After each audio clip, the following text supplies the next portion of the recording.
From the Chicago Sun-Times newsroom, I'm Natasha Korecki, and this is Off Message, our weekly politics show. Joining me today is City Hall reporter Fran Spielman, our columnists Mark Brown and Neil Steinberg. Let's jump right in. There's a new show that a lot of people around here are talking about. Chicagoland. We would not call ourselves Chicagoland, would we? It's Neil? a Tribuno-centric constructed word. When I first heard they were calling it Chicagoland, I went, oh God, no, because it is a Tribune constructed word that real people don't use. Well, so what does that say about this show? What are we expecting from it? And I mean, we don't know that much. A lot of cluelessness, a lot of Rahm Emanuel, a lot of cuts. I mean, look, it's 8 hours, so hopefully there's a lot of different things in it. I know some of the people involved with it. They filmed me a few times for it, and they seem to know what they're doing.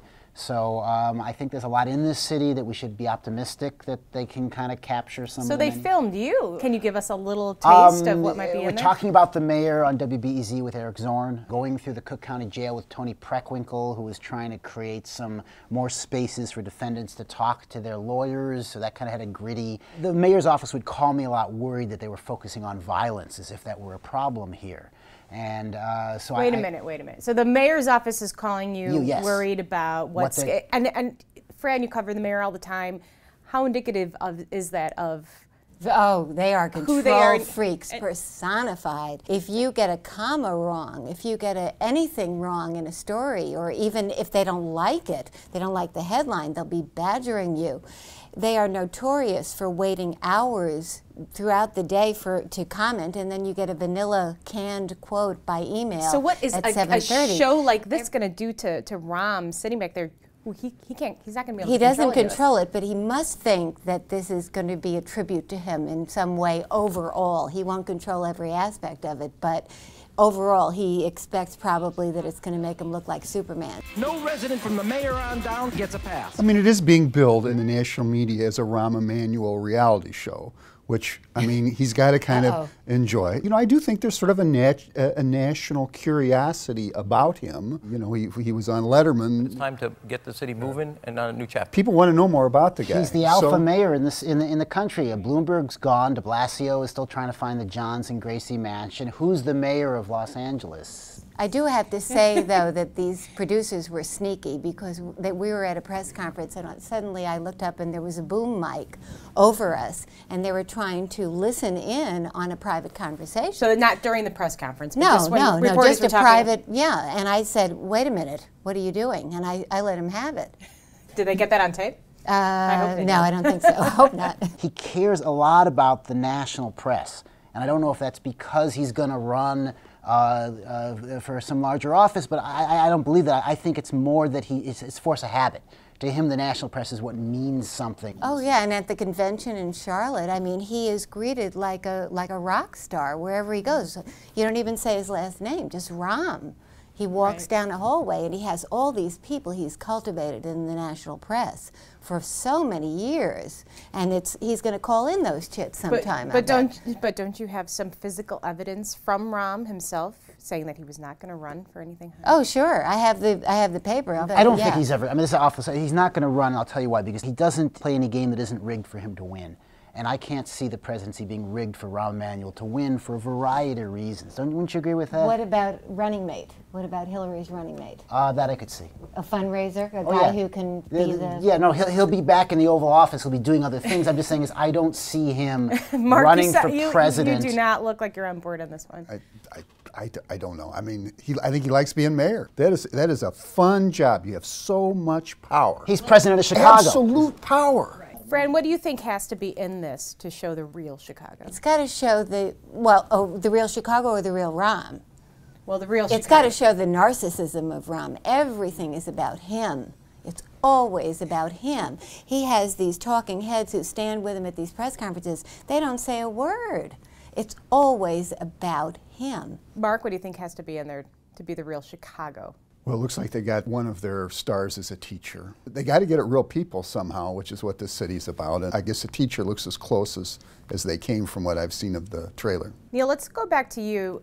There's another big story in the news the last couple of weeks with the Divvy program. The supplier filed for bankruptcy, but what does it mean? That's worrisome because this is a mechanical operation where if you pull that bike out and it doesn't work, your life can be on the line. I mean, I like it, I use it, I think it's it's like the bean. It's a very attractive aspect of the city that could be made better. You know, they need to put more stations. There's no stations south of 51st Street.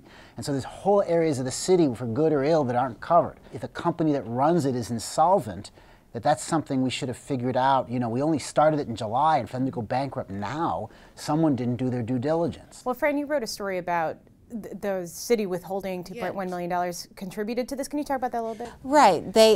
At the time, they were churning out press releases saying how many bikes had been rented, how many miles had been pedaled. They were busy withholding $2.1 million in payments from the supplier because they weren't delivering the software upgrades on time and the equipment on time, and the rollout was slowed. So they were breathlessly saying on the one hand how great it is, and on the other hand, behind the scenes, it wasn't so great. And they knew that the supplier and the software problems were there in New York before they ever signed this contract. What does this mean for the future? This could be Rahm's parking meter. I mean, it's not as extensive, but the city is tied to this system for good or ill. New York has 15 years. Montreal has them. Other cities have these. They become very popular. And if Chicago screws it up, it's going to reverberate, nationally. Well, we've made this, incredible investment in this. Is it intended to be self-sustaining at some point? What we're seeing here with this bankruptcy shows in the place that it started, in Montreal, they tapped out. It never became a self-sustaining operation. So are the taxpayers of Chicago at some point just going to be subsidizing Neil's bike rides every day? Thanks, everybody. I don't get it. And here's the public transportation is not self-sustaining. The Metro doesn't pay for itself. The L doesn't pay for itself. I mean, there is a value to. I would argue that it's not just a bunch of parasites going around, kind of trying to get some. I agree, but let's just be open and about that. I don't. When all these press releases I see out of City Hall and all the stories about how great this is, nobody's really telling me to what extent the taxpayers are subsidizing this. And I think the taxpayers out there that don't ride are kind of wondering about that. It's got to be $5 to $10 million worth of subsidy, and then there's the federal money. Another problematic thing is the fact that the managing deputy of transportation, who just left the city, went to work for, who else? Alta Bike Sharing, the Oregon company that runs it.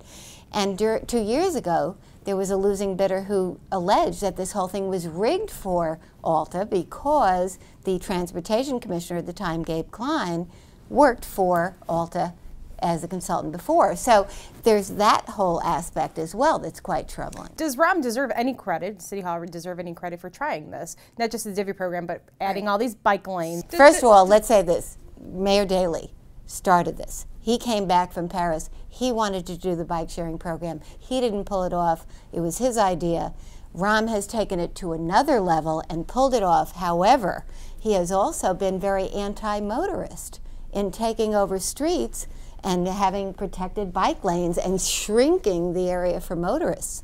That's something that has gotten people angry. But that's that can be a good thing. London has a tax on motorists going in. I mean, in other words, making the city more bike friendly, less car friendly. There's a defense to that. I think that this is something Rahm has done, which could be a really good thing, especially towards our future. Not just for Divvy, but for all bicyclists downtown. What does it say to the motorist from the suburbs who wants to come in and have dinner or go to the theater? Take Metro.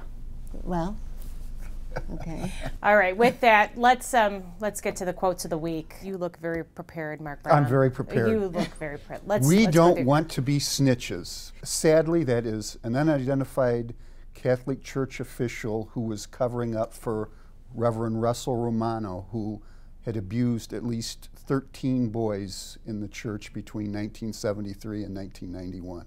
I mean, I think that says it all. Pope Francis, where was God with these men? I quoted, that was the headline of my column yesterday, and people are like, well, now you're listening to the Pope. And I said, now you're not. Rahm Emanuel, it will make nighttime Chicago an experience unto itself. It'll make us North America's city of lights. This is his plan to lure tourists by lighting up not only Chicago, the Riverwalk, the downtown buildings, but the neighborhoods as well. And my favorite reaction to that was a tweet from Marianne Ahern, who said, no one goes to Chicago in January. With that, thank you for joining us, and join us again next week.